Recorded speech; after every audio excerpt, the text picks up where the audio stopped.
Mencekam, Kopassus Ukraina dibantai pasukan Muslim Rusia di front timur.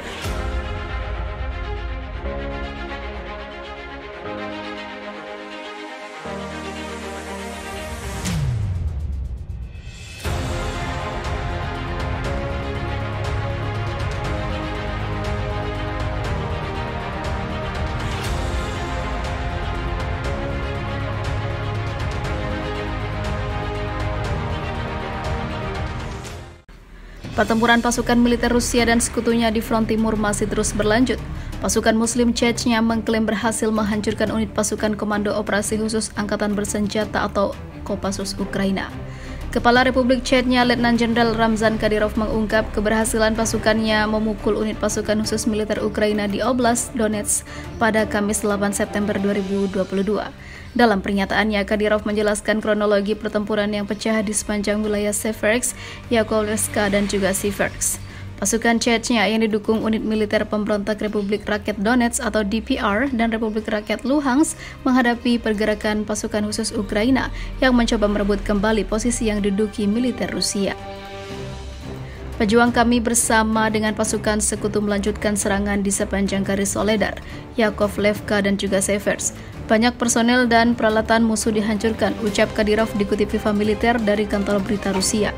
Lebih lanjut, Kadyrov mengatakan menurut laporan yang diterima pasukan Ukraina sudah melancarkan serangan selama 4 hari beruntun secara sporadis. Sayangnya, misi militer Ukraina berujung kegagalan. Gambar tentara angkatan bersenjata Ukraina secara serampangan menyerang posisi kami telah diulang untuk hari keempat dan berkali-kali, kata Kadyrov melanjutkan. Saya menyayangkan untuk melihat kegagalan pasukan Ukraina memahami esensi dari apa yang terjadi. Mereka membiarkan diri mereka dipergunakan oleh Barat. Jika itu terus berlanjut, itu akan menyebabkan konsekuensi yang tidak dapat diubah bagi Ukraina, ujarnya. Senada dengan Kadyrov, Komandan Detasmen Khusus Chechnya Mayor Jenderal Abta Alaudinov menyebut jika tindakan putus asa pasukan Ukraina seperti bunuh diri. Keputusan Komandan Militer Ukraina memobilisasi pasukan ke Soledar adalah hal yang sia-sia. Komando Ukraina mengirim detasmen prajurit itu ke misi yang hampir bunuh diri, katanya. Zelensky tengah pusing 7 keliling, Menteri Keuangan Ukraina juga pusing. Kiev kesulitan keuangan buat gaji pasukan yang bertempur. Lambatnya bantuan keuangan dari Barat membuat Ukraina terpaksa mencetak uang untuk menggaji pasukannya dalam perang melawan Rusia. Demikian laporan yang diturunkan Wall Street Journal. Menteri Keuangan Ukraina Sergei Marchenko mengatakan kepada media yang berbasis di Amerika Serikat bahwa kondisi tersebut membuatnya sakit kepala terus-menerus karena harus terus menyeimbangkan biaya konflik dan pendapatan pajak yang lebih rendah dalam ekonomi yang babak belur oleh pertempuran hampir setengah tahun ini. Dengan sekitar 60% anggaran dihabiskan untuk pertempuran, Marchenko mengatakan dia harus memotong semua pengeluaran yang tidak perlu. Tapi itu masih belum cukup karena pendapatan pajak hanya menutupi 40% dari pengeluaran pemerintah, lapor WSJ. Pihak berwenang Kiev sebelumnya mengatakan mereka membutuhkan 5 miliar dolar Amerika per bulan untuk menjalankan negara dan tidak akan mampu mengatasinya tanpa bantuan Barat. Namun hibah dan pinjaman yang dijanjikan ke Ukraina oleh pendukung asingnya tiba lebih lambat dari yang diharapkan menurut jurnal tersebut. Misalnya Uni Eropa sejauh ini hanya menyediakan 1 miliar euro dari 9 miliar euro yang dijanjikan ke Kiev. Dengan Jerman menolak gagasan menawarkan pinjaman berbunga rendah yang didukung oleh jaminan dari negara-negara anggota blok.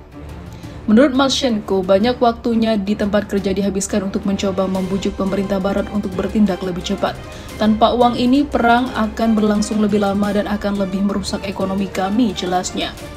Sementara itu, seorang penasihat ekonomi untuk Presiden Volodymyr Zelensky, Rostislav Surma, menggambarkan situasi ini dengan istilah yang lebih keras.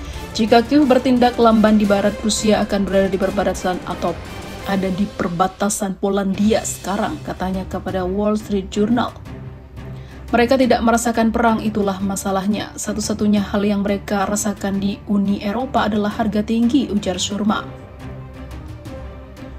Karena kekurangan dana, Bank Sentral Ukraina tidak punya pilihan selain mencetak lebih banyak uang untuk memungkinkan pemerintah menggaji pasukan dan membeli senjata serta amunisi untuk terus berjuang.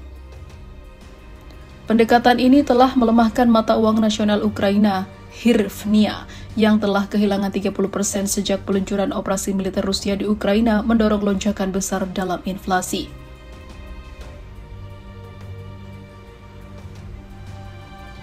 Dia juga mengatakan konflik kemungkinan akan berkepanjangan dan ini harus diperhitungkan juga. Ini adalah perang gesekan. Anda harus berpikir dalam istilah ini untuk memikirkan 2022 dan 2023. Ini maraton, ujarnya. Awal pekan ini, Wakil Kepala Administrasi Presiden Rusia Sergei Kiryenko menuduh pihak berwenang di Kiev menjual rakyat mereka sendiri untuk berperang atas nama NATO. NATO akan dengan senang hati berperang melawan Rusia sampai Ukraina terakhir seperti yang mereka katakan sendiri tanpa ragu-ragu. Kenapa tidak? Mereka tidak menyesalinya, katanya.